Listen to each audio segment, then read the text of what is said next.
I would like to call to order the Plan Commission meeting for Tuesday, June 4th, 2024. Roll call, please. Gary Podolsky, Here.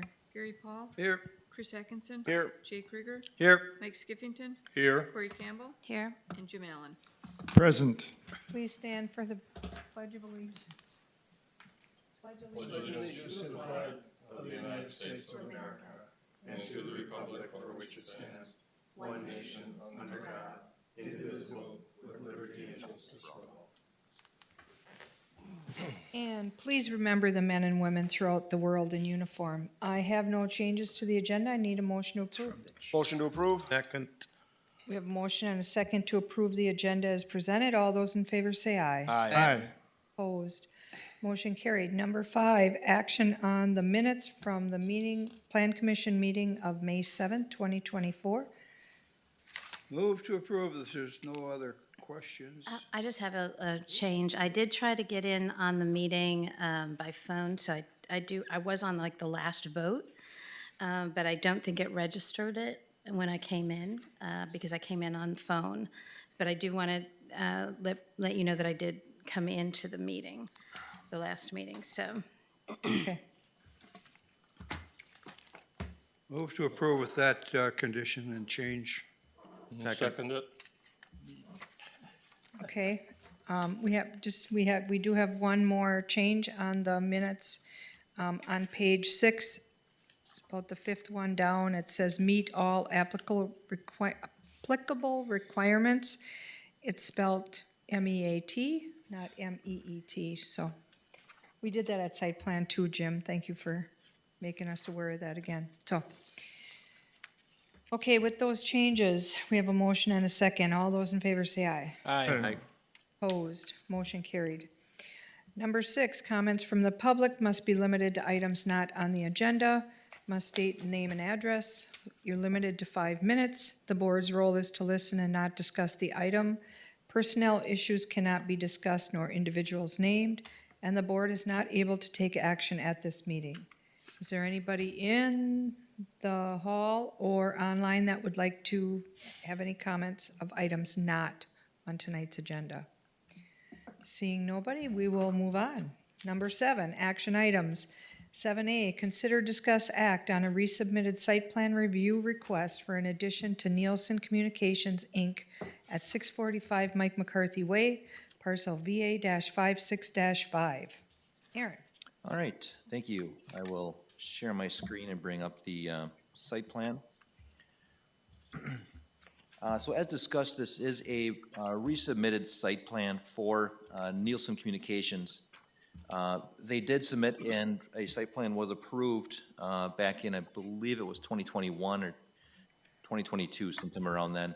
Under our site plan review requirements, site plans are good for 1 year. After 1 year, they do expire, and then a resubmittal is necessary. In this case, the site plan did expire. The applicant has submitted the exact same site plan that was previously approved, recommended for approval by Site Plan Review Committee, Plan Commission, and ultimately approved by Village Board. As discussed in the staff report, there's a 3,000 square foot addition to the back side of the building on the south side, as indicated on the screen, along with a small addition to the parking lot to the rear of the property as well. A couple items of note is that under our code, we do require the use of fully concealed fasteners for metal wall panels within the sports entertainment zoning district, as well as a minimum 3-foot masonry wainscot within this area as well, even though it is in addition. In terms of the recommended conditions of approval, just a few of them as previously discussed. All new metal wall panels are to utilize fully concealed fasteners. All new metal wall panels are to include a minimum 3-foot masonry wainscot. Screen any new or larger replacement rooftop or ground-mounted mechanical units visible from the property boundaries or public right-of-way. Conventional curb pan or rolled curbing is required for any new parking or drive lane. And then to catch all, meet all other applicable requirements of 17-2-200 Ashwaubenon Municipal Code. Site Plan Review Committee did review the application this afternoon and did recommend approval as presented. If you have any questions, I'd be happy to answer them. How come they didn't move forward the first time here? I can't say for certain the reason why. My hunch is just seeing the timing. Typically, interest rates kind of rose during that time. Okay. They probably waited, see if they'd come down a little bit, and they just haven't. Okay. I'll make the motion to approve the Second. resubmittal of the addition to Nielson Communications. Okay, there was a motion and a second. Does anybody have, okay, with staff conditions, Jay? With staff conditions, yeah. Corey, with staff conditions? Okay, does anybody have any other comments? Okay, we have a motion and a second to approve with staff conditions the plan review request for 645 Mike McCarthy Way. All those in favor say aye. Aye. Opposed? Motion carried. Thank you. Okay, 7B, consider, discuss, act on a rezoning request for parcels VA-195-7 and VA-195-9 on Wabi Lane from R1 Single Family Residential to R3 Multifamily Residential. Aaron? All right, thank you. We do have a rezoning request, as discussed, for the property indicated in the agenda item. It is these two parcels right here, Allen Lee Investments LLC, and the one right next to it, also Allen Lee Investments LLC on Wabi Lane, also County Trunk Highway AAA. The property is currently vacant with a large area of floodplain, wetland, a lot of environmental constraints on the property, as you can see on the screen and in the application. The request is to rezone the parcels from R1 to R3 multifamily residential to allow for the development of up to 5 single-story, we'll call them single-story townhome units, similar to what you might see on Marina Lane.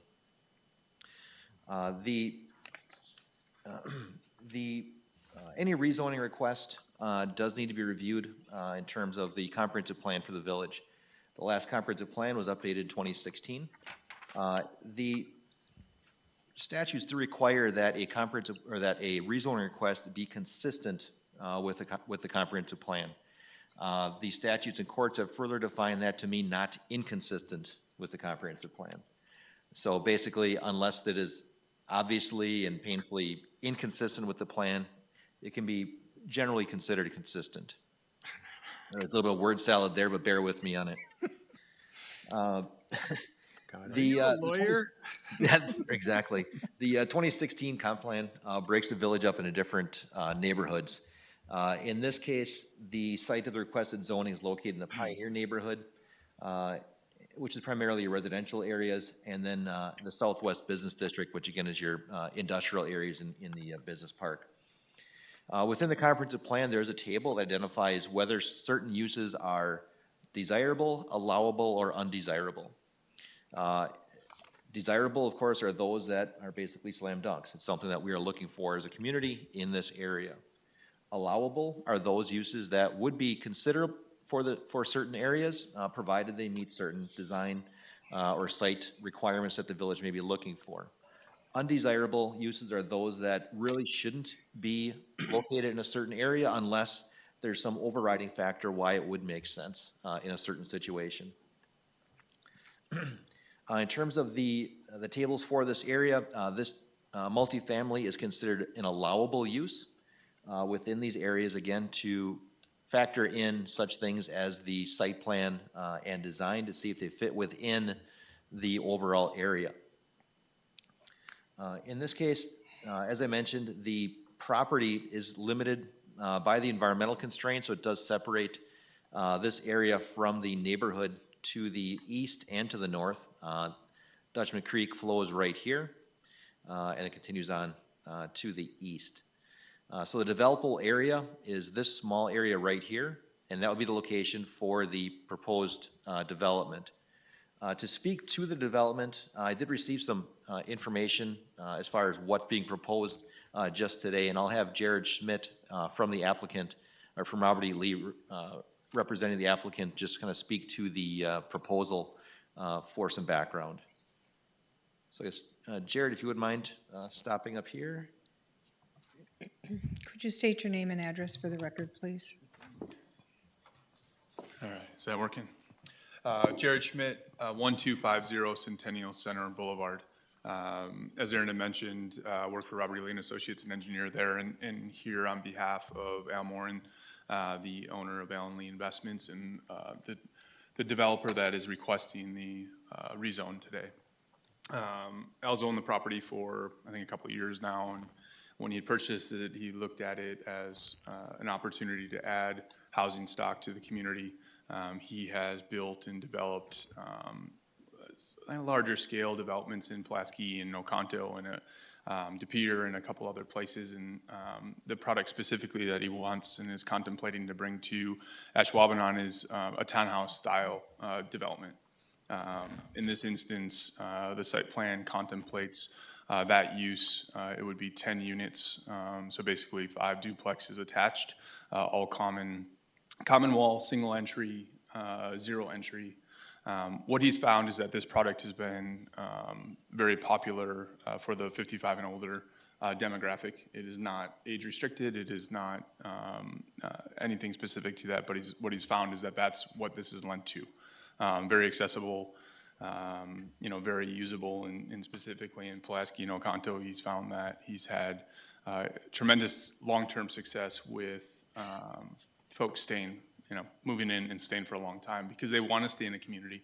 They want to stay in a community like yours, but can't necessarily afford a single-family home, can't necessarily or don't necessarily want to deal with the upkeep and the maintenance that is associated with single-family properties, but don't want to move out to different communities if that housing stock isn't here.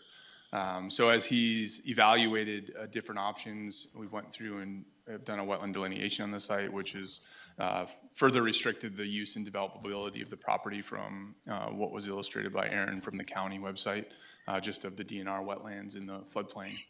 That's kind of the purple area illustrated just north of the orange building complex. So what he really said is what makes sense for the property and how to access it. It's on a busy corridor. It's a county highway. It's across from an industrial property. And whatever you do here, living out the back makes the best sense. And really what he settled on is this makes good and logical sense and fits within the community. And that's really what was the importance in the driver, is that it's not a deterrent to what's around it. It has been and has illustrated the opportunity to live quietly. I know multifamily sometimes has a connotation with it, and the objective here is to find something that fits and provides good balance for the neighborhood. On the second page on the back, if you can to the next one, is the bottom 2 photos are just an example of what the development looks like in Pulaski. Single story, again, zero entry, individual. There's no common hallways. Everyone has their own property. This type of development could actually be condoized and be a for sale product. It's set up for everyone lives independent to one another. It's just in these applications he's continued to lease them.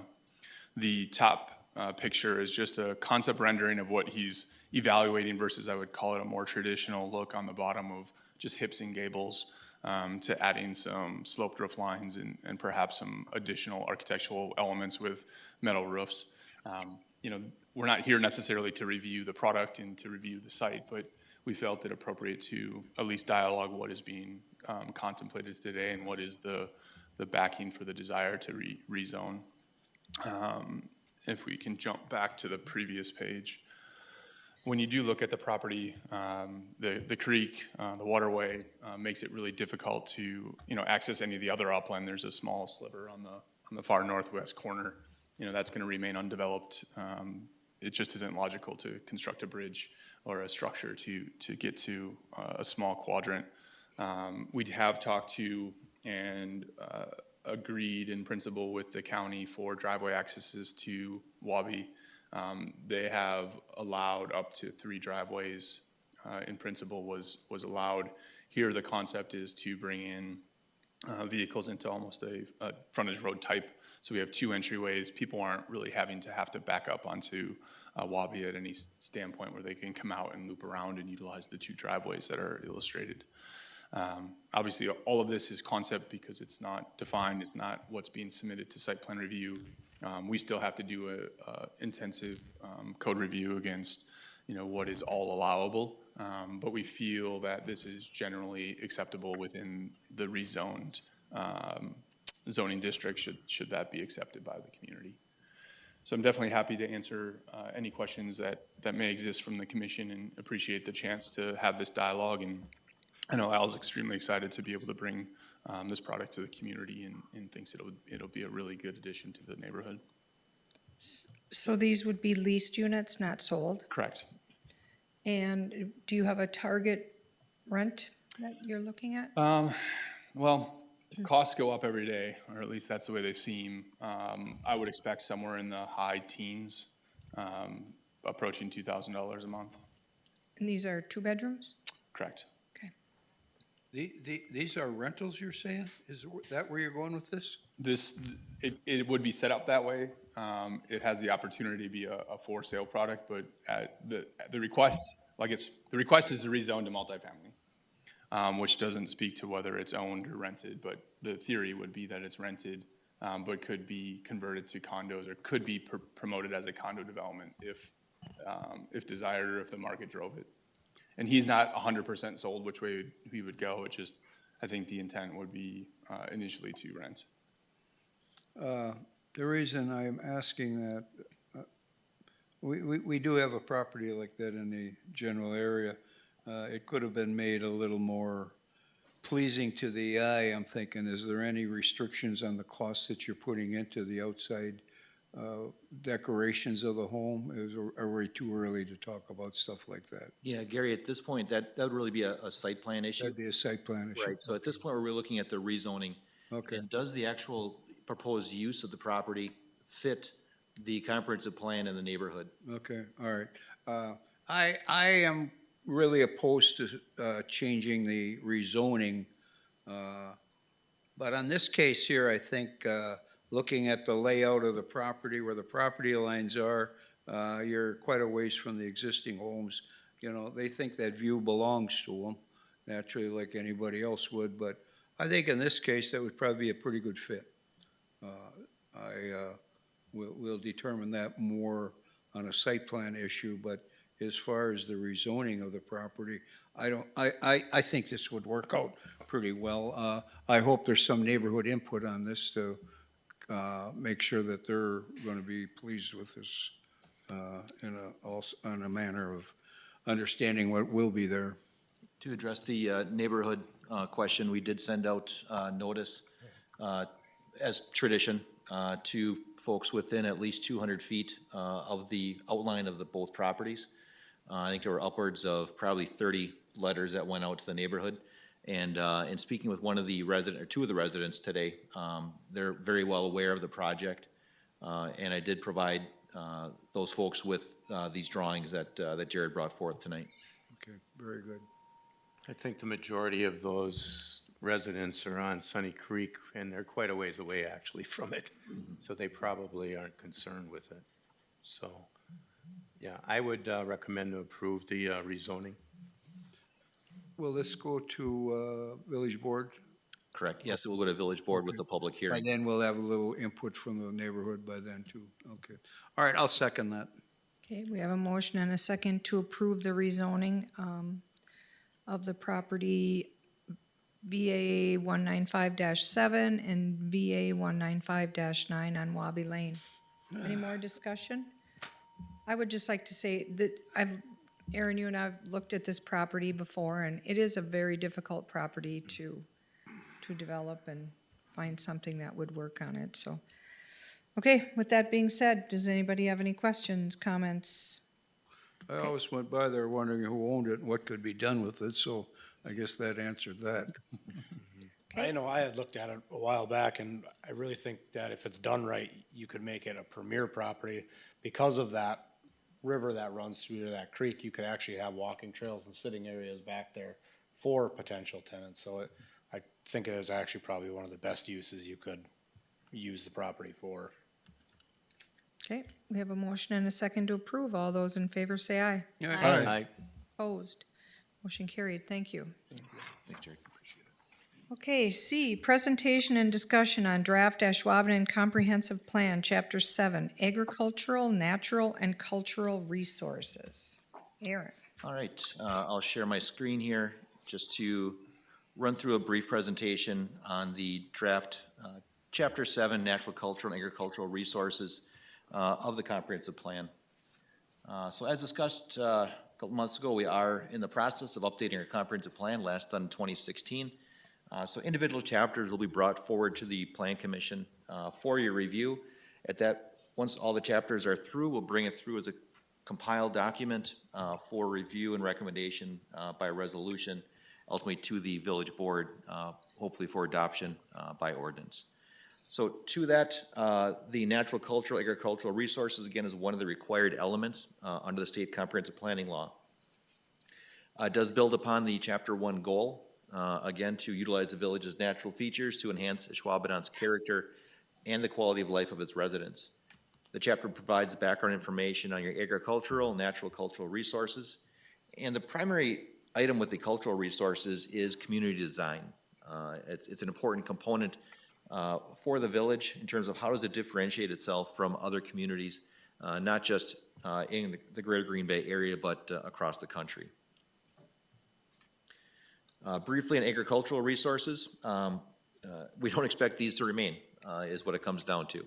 In other communities, agricultural resources are a bigger component of the character of the community. In this case, Ashwaubenon is basically landlocked and is looking to develop these properties. So the comprehensive plan will basically recommend that these properties be developed over the next 20-year vision timeframe of the comprehensive plan. You can see in the brown areas, those largest areas that we have here in the village remaining. Natural resources in the community are very focused on our waterways. Dutchman's Creek, Ashwaubenon Creek, and the Fox River. We do have a few larger areas of woodlands, so on and so forth. But those water features create what are called environmentally sensitive areas, or basically natural resources for recreation, for animal migration, for birds, for fish, that again create these linkages that the village has historically used to create a trail network, such as through the industrial park along the creek and along the Fox River with the Ashwaubenon River Trail. Cultural resources, again, are those characteristics or features that are unique to Ashwaubenon. What makes Ashwaubenon Ashwaubenon, and not Luxembourg or Pulaski or Alloway for that matter? What makes this community unique? In my estimation, some examples include Titletown, Ashwaubenon Park, Bay Park Square, Clipstein Park, Capital Credit Union Park. And again, those features that make this area and this community unique. Those are features that we need to make sure that we promote, protect, and enhance throughout the course of this comprehensive plan. So each chapter does have a series of recommendations, again, based upon the background information, the Chapter 1 goals and objectives. I won't read through each one of these. I think you had a chance to read through the recommendations. But it really does involve a lot of coordination with our neighbors, both internal and external. We talk about using some green infrastructure, working with the school district, the DNR, volunteer groups, coordinating the Brown County Planning Commission. In terms of our community design, we talk about wayfinding. That's going to become an important aspect. I know Joel's working on some ideas right now for the 2025 NFL draft. We're going to have a few 100,000 visitors to the community that maybe don't know where everything is. So how do we make sure that they recognize, first of all, that they're in Ashwaubenon, then how can they most effectively and efficiently get to the resources that we have to offer to make them think, hey, you know what, this is a great place to be. I may want to open my business here, live here, move here, whatever it might be. But again, that cultural resources and the wayfinding, that uniqueness to the community is so important. In terms of, again, recommendations and building our identity, Titletown, Sports Entertainment District, Village Center District, those are really the commercial identifiable areas for the community. So we need to make sure we continue to enforce our design standards in those areas. We don't want to loosen up on that. Enforce our building and property maintenance codes. That will be a major effort here, again, before the draft, to make sure that we are tidied up. We have our best foot forward for all these visitors. And also work with the Ashwaubenon CDA as we move forward to selectively purchase properties in these areas to foster redevelopment of the areas. Fox River is, again, a major natural resource and a unique characteristic to this community. How do we capitalize on our location? Our entire eastern boundary is the Fox River. So how can we capitalize on that, promote redevelopment of these areas, and especially those land uses that maybe don't require a riverfront location? How do we work with those property owners to potentially relocate them to other more appropriate locations and open those riverfront areas and up for redevelopment, similar to what we see at Marina Lane, Marina Circle, Alden Station, Bay Harbor, for instance. I want to make sure I touched on Ashwaubenon's neighborhoods. The residential areas of the community are a cornerstone element of this community. Very often, people don't think of our neighborhoods as defining elements. In Ashwaubenon's case, it really is. It's what makes these residential areas and the area around Lambeau Field specifically very unique, not just in this area or this region, but across the country. So how do we make sure that we maintain and support the continuation and solidification of those neighborhoods from encroachment, whether it's commercial or non-residential uses? So that's an important aspect. I think we want to make sure we pull forward in this comprehensive plan so that as the community looks at new ordinances to further enforce that identity of your residential neighborhoods, that you can lean back on the comprehensive plan and say, look, this is an important element from the comprehensive plan, and this is why we need to bring forth Ordinance A to protect these areas. I think the house that you see an example or a photo is a good example of a well-kept, well-maintained home. I believe it's on LaCroix. It is. Thought so. Even if the red truck in the front yard. Looks very nice. So that was just a brief run-through of that chapter. Again, a lot of background information on that. But I think there are some important nuggets for the community to kind of grab onto and run with a little bit that we will certainly bring forth in more detail in the land use recommendations chapter. So we'll have our land use background. The second half of the land use chapter will have the recommendations, and that's the real meat or vision of the comprehensive plan. So are there any questions at all on this draft chapter at this point? I don't have a question, Aaron, but what I want to say is there's a lot of work that was put into this, and you are so busy, and Aaron decided to take this comprehensive plan on himself because he didn't want to pay the $100,000 to have somebody else do it, and I very much appreciate what you've done. Thank you. Did a great job. Appreciate it. Thanks, Aaron. That was a great job. A lot of great detail and everything. I did have to tell Aaron when I came in, though, I said, boy, it is boring, though. And I can't argue. But he had to write it, so it had to be a lot more boring for him than to read it. So, yeah, great job, Aaron. Yeah. Great job. Yeah, good job. As always. Thanks. I suppose I'd like to ask, there's a gorilla in the room called the Green Bay Packers, and there's going to be a 250,000 people show up next April sometime. Are they keeping communications open with the village of Ashwaubenon about whatever the hell they're doing? So in term, I can speak to it in terms of the comprehensive plan. They are a big property owner in the community. We'll certainly be reaching out to them and making sure we're on the same page. We do have constant communication with them, I guess, regardless of the comprehensive plan. In terms of the draft, we're working through details. At this point, there aren't a whole lot of details available. We hope to hear more in the next few months. I would hope, yes. Great job, Aaron. Thank you. Rather than all on the 10th month, as we go along, we should hear more. Okay. Items for next agenda. Will we have a next agenda, Aaron? We will, yes. Okay, now I need a motion to adjourn. Motion to adjourn? Second that. Motion and a second to adjourn. All those in favor say aye. Aye. Motion carried. We are done. Thank you.